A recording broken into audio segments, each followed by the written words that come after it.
శుక్లాంబరధరం విష్ణుం శశివర్ణం చతుర్భుజం ప్రసన్నవదనం ధ్యాయేత్ సర్వవిఘ్నోపశాంతయే అగజానన పద్మార్కం గజానమహార్నిశం అనేకదంతం భక్తానాం ఏకదంతం ఉపాస్మహే. ఓం గం గణపతయే నమః. ఓం శ్రీమాత్రే నమః. శ్రీ గురుభ్యోం నమః.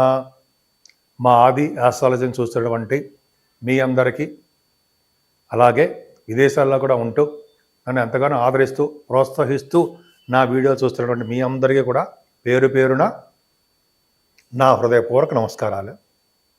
ఇప్పుడు మనం డిసెంబర్ 22 నుంచి 28వ తారీఖు వరకు కూడా 22 డిసెంబర్ టు 28 డిసెంబర్ వరకు 12 రాసుల వాళ్ళకి ఈ ప్లానెటరీ పొజిషన్ ఎలా ఉండబోతోంది, వాళ్ళు ఏ ఫలితాలు ఇస్తారు, ఏం జాగ్రత్తలు తీసుకోవాలి, రెమెడీస్ ఏముంది ఇప్పుడు చెప్పుకుందాం. దానికంటే ముందర మీరు మా ఆది ఆస్ట్రాలజీ జాతకం చెప్పించుకోదలుచుకుంటే మీ date of birth, time of birth, place of birth ఉండాలండి. 3 ఉండాలి. చాలామందికి చాలా ప్రాబ్లమ్స్ ఉంటాయి. కొంతమందికి మ్యారేజ్ అవ్వకపోవడము, మ్యారేజ్ అయిన తర్వాత ప్రాబ్లమ్స్ రావడము, లేకపోతే కొన్ని ముహూర్తాలు పెట్టించుకోవడము, అలాగే మ్యాచింగ్, భార్యాభర్తలు మ్యాచింగ్ ఉంటుంది కదా, బాగా సంబంధించి వధూవరులు అది చెప్పించుకోవడం, ఇలా రకరకాలుగా మన ఆది ఆస్ట్రాలజీ నేనే పర్సనల్గా చేస్తానండి. మీరు ఫోన్ చేసినప్పుడు నేను లిఫ్ట్ చేయకపోతే ఏమనుకోవద్దు, అన్యదా భావించవద్దు.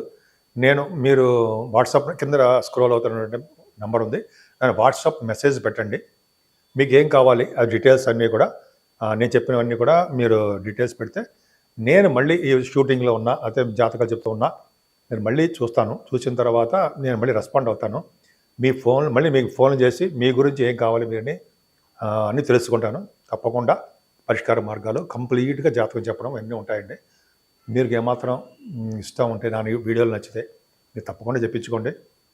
ఇంకొంచెం అవకాశం ఉంటే షేర్ చేయండి. సరే, ఇది పక్కకు పెడితే కన్యారాశి వాళ్ళకి ఈ వారం మొత్తం కూడా బాగుంది. ఎందుకంటే మీ రాశిలో కేతు ఉన్నా చంద్రుడు ఉన్నాడు. మీకు చంద్రుడు ఏంటి 11 ఏంటి పాపిగా మీ రాశిలో ఉండడం వలన 24, 25 తారీఖుల్లో చంద్రుడి యొక్క పాప ఫలితాలు, మ్యాలఫిక్ ప్రాబ్లమ్స్ ఏమైనా ఉంటే అవన్నీ కూడా కేతువు వలన అవి శుభ ఫలితాలుగానే ఉంటాయి. మిక్కిలి బలవంతుడు అయిపోయి కేతువు శుభ ఫలితాలే ఇస్తాడు. అందుకు ఖచ్చితంగా ఉంటుంది. పైగా మీకు గురుదృష్టి కూడా ఉంది మీ రాశికి.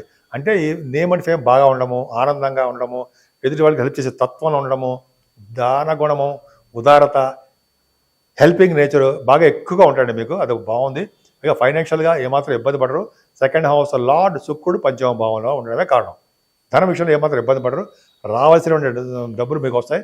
సౌఖ్యంగా ఉంటారు. కుటుంబంలో వృద్ధి కలుగుతూ ఉంటుంది. మీరు షార్ట్ జర్నీ సేవస్ వస్తుందండి. బుధచంద్రుడు కాంబినేషన్ వల్ల 28వ తారీఖుని మీకు చంద్రుడు బుధుడితో కలుస్తున్నాడు. గురుదృష్టి కూడా ఉంది. అంటే మీరు ప్రయాణాలు చేయడము, ఏదైనా చిన్న చిన్న వస్తువులు కొనుక్కోవడము, ఆభరణాలు కొనుక్కోవడము, ఇవన్నీ మీకు ఉంటాయండి. తోబుట్టువులు కలవడము, మీ చెల్లెళ్ళకి వాళ్ళకి బాగా వాళ్ళ ఫైనాన్షియల్ స్టేటస్, వాళ్ళ వల్ల మీ సహాయ సహకారాలు, మీ వలన వాళ్ళకి అడ్వైజులు, ఇవన్నీ ఇవ్వడానికి అవకాశాలు ఎక్కువ ఉంది. 12th హౌస్ లార్డ్ 4th భావంలో రవి ఉన్నాడు. మీ జాతకాల రీత్యా అలా ఉంటే మీరు విదేశాలు, ఫారిన్ కంట్రీస్ వెళ్ళడానికి చదువు రీత్యా ఉంటుంది. అక్కడ ఎక్స్పెన్సివ్గా ఉంటుంది అనమాట. చదువు విషయంలో ఏమాత్రం ఇబ్బంది పడరు. స్పీడ్గా ఉంటారు మీరు. స్పీడ్గా ఉండడము, అలాగే చదువు బాగా రాణించడము. కొంతమందికి మీరు వ్యవసాయదారులు ఉంటారు, వాళ్ళకి పంటలో నష్టాలు రాకుండా బాగుండడము, వాహనాలు, గృహ సౌఖ్యము బాగున్నాయి. పంచమ స్థానంలో శుక్రుడు ఉన్నాడు కదండి, ద్వితీయాధిపతి పంచమంలో బ్రహ్మాండంగా ఉన్నాడు కదా, ఎక్సలెంట్. మీరు శుక్రుడే మంచివాడు మీకు. అందుకే డైమండ్ రింగ్స్ పెట్టుకుంటే మీకు చాలా కలిసి వస్తుంది. పంచమంలో శుక్రుడు ఉన్నాడంటే గురుదృష్టి కూడా ఉంది. మీ సంతానం విషయంలో ఏమాత్రం ఇబ్బంది పడరు. మీ జాతకం వల్ల మీ సంతాన వృద్ధి అవుతుంది. మీ పిల్లలు, మగపిల్లలు కానీ ఆడపిల్లలు కానీ ఉంటారు. పుత్రికా సంతాన యోగం, పుత్ర సంతాన యోగం కలగడానికి అవకాశాలు ఈ వారంలో ఉన్నాయి.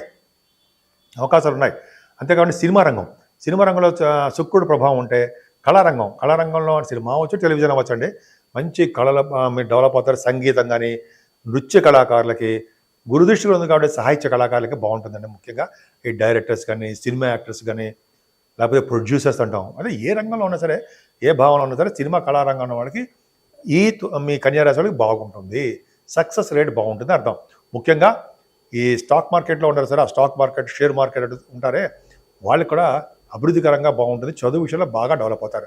ఆభరణ యోగము ఈ కన్యారాశి వాళ్ళకి బాగుంది. ఆరోభంలో శని రాజకీయ రంగంలో పదవులు రావడము, రాజకీయ రంగంలో ఒక వెలుగు వెలగడము, వాళ్ళ ప్రాబ్లమ్స్ ఉంటాయి శని ప్రభావం వలన. కానీ శత్రువులు ఉంటారు శని ప్రభావం వలన. కానీ రాజకీయ రంగంలో ఎదుగుదల ఉంటుంది. ప్రజాదరణ, ప్రజాభిమానం వాళ్ళకి ఎక్కువ. గవర్నమెంట్ జాబులలో జాబుల కోసం ఉందాం, గవర్నమెంట్ జాబుల కోసం ట్రై చేసే వాళ్ళకి గవర్నమెంట్ ప్రొఫెషన్ అంటే ఉద్యోగం రావడానికి అవకాశం ఉంది. కష్టపడాలి, కష్టపడకపోతే ఇవ్వడం. శని భగవానుడు కష్టపడాలి. సివిల్ సర్వీసెస్ కానీ గ్రూప్స్ కానీ మీ జాతకాల రీత్యా ఆధారపడి ఉంటుంది. శని 6వ భవనం ఉండడమే గవర్నమెంట్ ప్రొఫెషన్లో ఉంటారు. అంతేకాకుండా మీకు కొద్దిగా ఎనిమీస్, మీకు తెలియకుండానే మీకు ఎనిమీస్ ఉండడము అంటే శత్రువులు, మీరు ఎదుగుదల కొద్దిగా అడ్డుపడుతూ ఉండడానికి అవకాశాలు ఉన్నాయి. రోగాలు, రుణ భయం కూడా కొద్దిగా పొంచి ఉన్నది. మీ ఆరోగ్యం జాగ్రత్తగా ఉంచుకోండి. ఆరోగ్యం జాగ్రత్తగా ఉంచుకోండి. భద్రత అవసరం, బాగుంది. ఏదైనా రాహు ప్రభావం వలన, సప్తమంలో రాహు మంచివాడు కాదు, భార్యాభర్తల విషయంలో చిన్న ప్రాబ్లమ్స్ క్రియేట్ చేస్తూ ఉంటాడు. కానీ ఆ గురుడే ఆ సప్తమ గురుడు బాగున్నాడు, ఇబ్బంది పడితే అవసరం లేదు. గురుడు భాగ్యంలో ఉన్న గురుడు, మీరు రాశిని చూస్తున్నాడు కదా, భాగ్యాన్ని విపరీతంగా పెంచుతాడు. భాగ్యస్థానంలో గురుడు ఉండము, భాగ్యాధిపతికి శుక్రుడికి గురుదృష్టి ఉండడం వలన మీకు సంపదలు పెరుగుతాయండి. పుణ్యక్షేత్ర దర్శనాలు కానీ, పుణ్యనదుల స్థానాలు కానీ, అమ్మవారి యొక్క దర్శనాలు కానీ, పీఠాలు, శక్తి పీఠాలు దర్శించడం కానీ, దూర ప్రాంత ప్రయాణాలు, ఫారిన్ కంట్రీస్ వెళ్ళడం కానీ ఇవన్నీ జరుగుతాయి. అంతేకాకుండా గురు ప్రభావం వల్ల మీరు చేస్తున్నటువంటి ఫైనాన్స్ విషయంలో కానీ, బ్యాంకింగ్ రంగంలో కానీ, విద్యా సంస్థల్లో, ఈ ఆస్ట్రాలజీకి సంబంధించిన వ్యవహారాల్లోనూ బాగా ఉన్నతంగా రాణిస్తారండి. ముఖ్యంగా భాగ్యంలో గురుడు అంటే వేద పండితులకి చాలా బాగుంటుంది, చాలా అద్భుతమైన ఈ వారం మాత్రమే ప్రతిభ వాళ్ళకి ఎక్కువ ఉంటుందండి. భాగ్యస్థానం చాలా చాలా బాగుంది. దశమాధిపతి కూడా మీకు 3వ భవనం ఉన్నాడు కాబట్టి ప్రయాణాలు అధికంగా చేస్తారు. మీ వృత్తి రీత్యా ప్రయాణాలు చేయవలసి వస్తుంది అనేది సందేహం లేదు.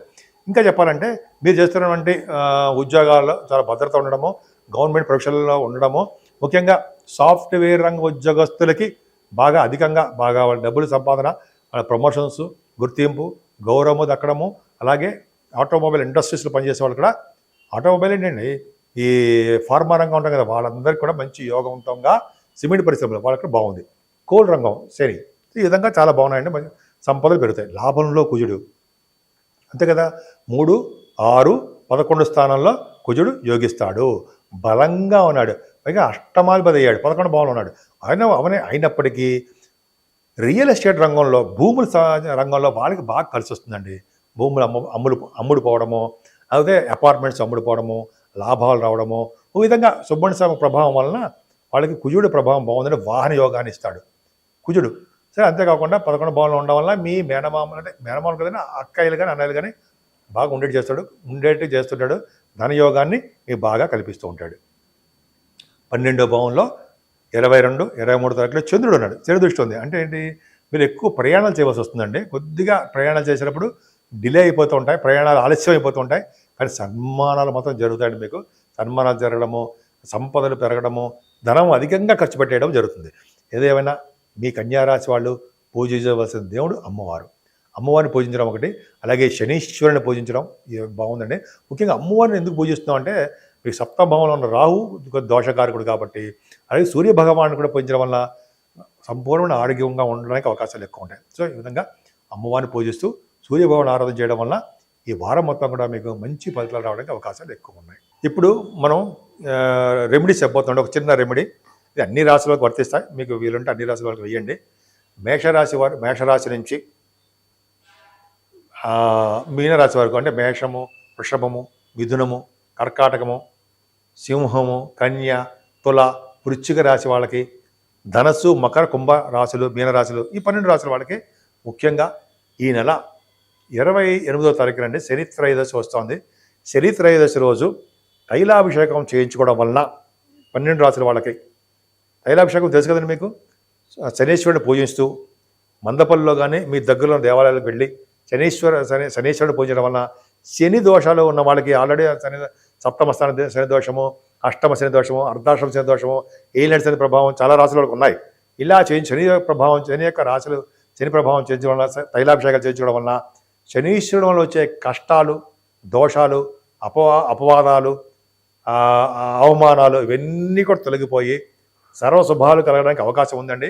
శనీశ్వరుడు పూజ చేస్తూ ఆంజనేయ స్వామిని కూడా మనం పూజించడం వలన, ఆయన దగ్గర దీపారాధన, మీకు తెలిసిందే ఉంది కదా, దీపారాధన, తమలపాకులతో పూజలు చేయడము, అప్పాలు నైవేద్యం పెట్టడము, ఇవన్నీ చేయడం వలన, వెంకటేశ్వర దగ్గర దీపారాధన చేయడం వలన ఈ 28వ తారీఖున వచ్చేటువంటి శని త్రయోదశి మీరు ఉపయోగించుకొని అఖండమైన రాజ్యం కలగడానికి అన్ని రాశుల వారికి అవకాశం ఉంది.